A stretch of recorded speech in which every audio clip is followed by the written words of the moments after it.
The Northman, released in 2022, was considered a box office flop, generating just under $70 million on an estimated $70 to $90 million budget. The Northman was Robert Eggers' third movie that he had directed, and he was trying to move away from the horror films that he had produced before with The Witch and The Lighthouse into something much more mainstream. He wanted to create a grand epic set in the Viking universe. What he made is something that was critically acclaimed, but a box office flop, as said earlier. After months of owning the film, I finally got to sit down and watch it.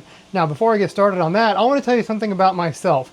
I am usually a busy person and I struggle to watch a 2-hour movie in one setting. It usually takes me multiple times in order to sit down and watch a 2-hour movie, at least 2 sessions needed. However, I started The Northman with my wife around 7:30 at night, and we figured we'd watch about half the movie, and I was so taken by the beauty of the film that I finished the entire thing in one setting without pausing it once. Which for me, as I said before, is abnormal. I usually can't sit down and watch a movie for 2 hours at a time. I don't know why. I always have too many things going on. But there's something about the beauty and the majesty of the Northman that captured me throughout the entire thing. This is going to be a quick review of that film and also some reasons why it likely failed in the box office. And towards the end, I'm going to have a bit of a spoiler for the end of the movie, so I'll let you know when that comes. So before this, Robert Eggers made The Witch and The Lighthouse. I have not seen either of those movies. I am not a horror fan, although I really want to get into these after seeing The Northman, giving them a shot.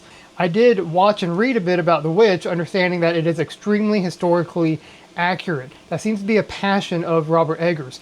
Watching some of the special features on The Northman, he says that a lot of his decisions were already made because they wanted everything to be historically accurate in The Northman. One of the quotes was something like, if we need a chair, I don't have to care about what the chair says about the person's mental state at that time. It's just, we have 3 options to choose from because that's what is known to be historically accurate. So pick one of those chairs. Everybody was on the same page because everybody wanted the same level of accuracy. It made things simple and easy. And that's also one of the reasons why I was so enamored by the film and the beauty of it. Over and over again, I was taken aback by the lighting that was used in the film. Now keep in mind, I watched on a big OLED screen with the deep blacks, so this might be a lot different than people who don't have that kind of setup. But a lot of the lighting was done at night in buildings with fire. And because I wanted everything to be historically accurate, that meant buildings had no windows. Vikings didn't really have windows. It was cold. They needed to be warm. So their buildings didn't have very many windows. It makes sense. Instead, what they had is big fires, either in the center of the room if they had a great hall or a typical fireplace. And they were more or less forced to use that fire as their primary lighting source in so many scenes. And at least on an OLED TV, those colors popped continuously. They popped out. And it was beautiful and gorgeous to watch. And I just couldn't look away. Another thing about the lighting is whenever they did the night shots, it felt like the night. This wasn't like, let's say, Lord of the Rings, when they're in a cave and everything is pitch black, yet somehow we can see everything that's going on. What they did is everything is like grayscale. Whenever there's night shots, everything is kind of a grayscale. So you can still see what's going on, but it's quite obvious that it is nighttime and things are obscured versus the foggier daytime settings that they also had in some of the sets. We can see the colors and everything in the natural landscape. Whenever they had the dark shots, it was beautiful to behold. Now, I want to talk about another reason why maybe it probably failed at the box office. First, it's Robert Eggers, and he's a little weird whenever he makes his films. Again, I haven't watched any of them. I need to get into them, but this is from what I've read on other people's opinions. He wanted to make a mainstream film, but he makes things weird.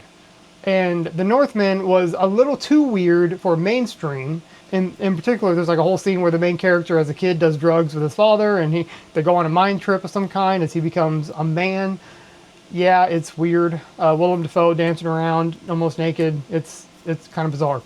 But at the same time, they wanted to make a major Viking movie that could go mainstream, and there wasn't enough there. And I think it was advertised as kind of like a big Viking battle movie of sorts, which is not the case. This is a revenge story. This is not a happy ending story. This is a revenge story taking place. There's maybe 2 big fights throughout the entire film. The whole runtime, there's maybe 2 fights that are happening, and really there's only one major battle that takes place. And it is kind of core to the story, but really it's more just about showing the development of the main character. So what happens in the beginning of the movie is the main character is a boy. His dad comes back from a big expedition on his Viking ships, and then the dad is murdered by the boy's uncle, the dad's brother. So the kid runs away with this motto saying that he's going to kill his uncle and save his mother and avenge his father.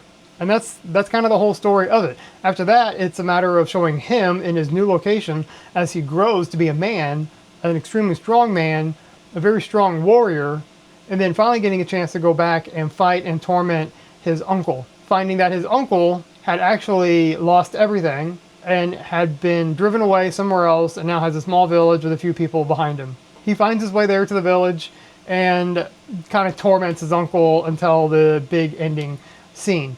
Now, throughout this whole thing, again, there's not a lot of action going on. There's one big fight scene, but other than that, it's really just a slow burn showing the main character's rage building and his singular mindset towards that one thing that he wants to achieve, which is vengeance for his father and saving his mother. That's it. It's really not a big, massive Viking fighting film. It's not about Vikings going out and raiding places or ship battles or anything like that. It's at its core, it's a revenge story, and it's told extremely well. But it was not enough in order to get those high scores, I think, like the cinema scores and such, and word of mouth for people to go to the theater to go watch it. It was a little too weird, and it's not what really was advertised and promised. Now, I'm going to give a bit of a spoiler on the ending here, so you've been warned. Skip ahead to this time to skip the ending of the spoiler. If you've seen it, you probably already know what to expect.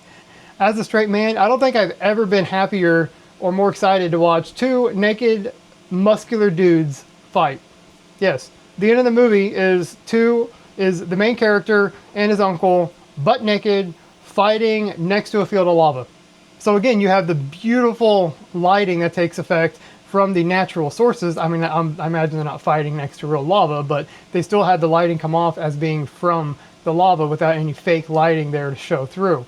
So you have deep, dark shadows coming off of these 2 Vikings fighting, and it's just a beautiful thing to look at. I couldn't look away. I don't know. I guess that's all I can say. Now, for anybody who hasn't seen The Northman, fully check it out. Give it a chance. It is not Gladiator. It is not Braveheart. It is not a massive battle movie. It is not 300, right?